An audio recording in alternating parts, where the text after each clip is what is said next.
Hello, my name is Bertrand Aaron, and today I'm going to be sharing with you a Bible study, which theme is Small Servants. Today I'm going to be reading John chapter 6, verse 9.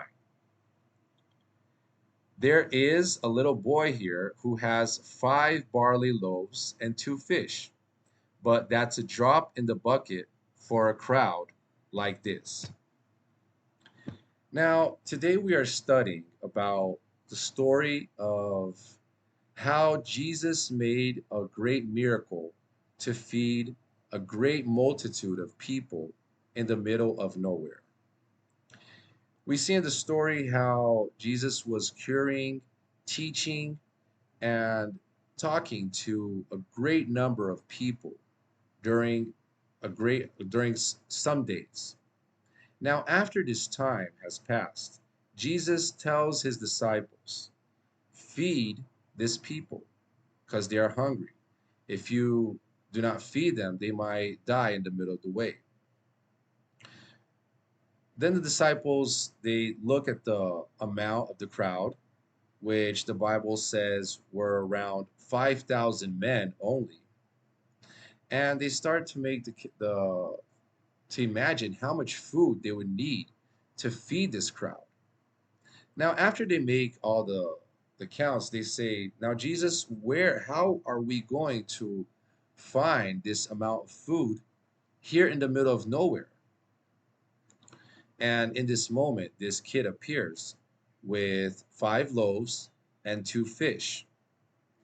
Observe that the disciples, they already had an idea of how much food they were going to need. And when this kid appears with this offering, they say, "What is this compared to what we need?" But when Jesus receives the offering of this kid, he thanks God and he starts to divide.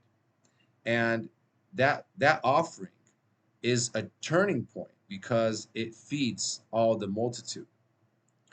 It's marvelous to see how Jesus was able to do a miracle with what this kid was giving.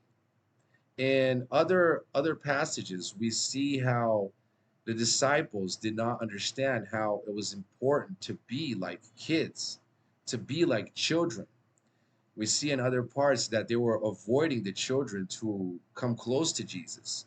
But then Jesus says, "No, let the children come to me because it is necessary for you to have the heart as a small child, a pure heart, so that you can see God." Now, we see here how this kid, he makes a transformation in the lives of so many people. If you allow yourself to be used by God, he is going to tell you in moments that you should do small things. And these small things, when you obey God, they will transform into great things. So choose to obey God and have faith in small things. Don't forget that before God, you are very, very precious. My name is Bertrand Aaron, and I hope this video has been a blessing for your life.